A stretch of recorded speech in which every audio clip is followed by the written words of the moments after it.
Alright, so here's the deal. Monster Hunter Wilds is packed with new mechanics, but the game leaves a lot of things unexplained. Today, I'm breaking down some hidden mechanics the game doesn't tell you, things that will hopefully make your hunts easier, faster, and more efficient. I'm Jacob from Senzu Games. Let's get into it. First up, Focus Mode is way better when you toggle it. By default, Focus Mode requires you to hold a button to stay locked onto weak points, but you can change it so that it stays on without holding anything. To do this, open the Options menu, go to Controls and find Focus Mode Activation, and switch it from hold to toggle.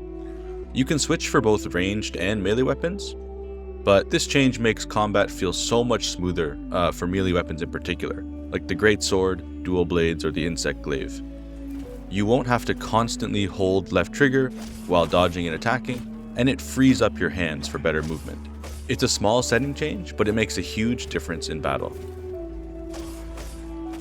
The second tip is about the capture net. So you probably already use it to capture small creatures on land, but did you know you don't actually have to fish? Instead of standing around with your fishing rod, you can just jump into the water and throw the capture net at fish. It's much faster and doesn't require any bait. Just equip the capture net from your item bar, jump into shallow water where the fish are swimming, aim and throw it right at them.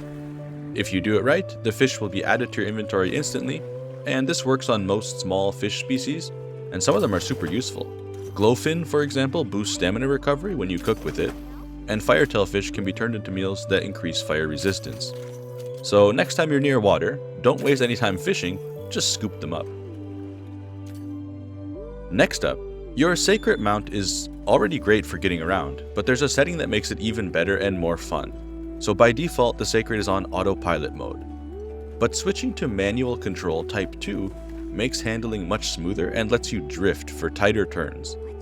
To change this, open the Options menu, go to Sacred Controls, and change from default to type 2. With this setting, you get sharper turns and much more precise movement, which makes escaping monsters and chasing them down a lot easier.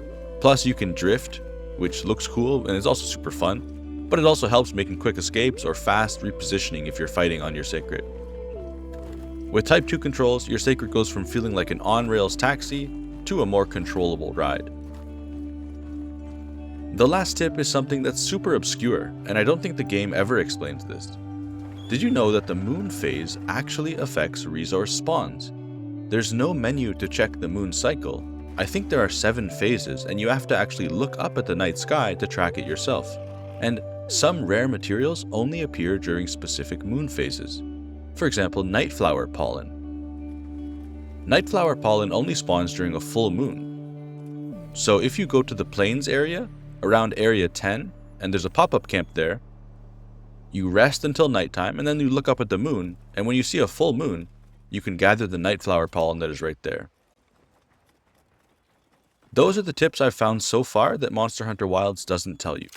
Hopefully these help you out on your hunts. If you found this useful, drop a like and subscribe for more content, and let me know in the comments what's one hidden mechanic that you discovered in Wilds. I'll see you in the next one.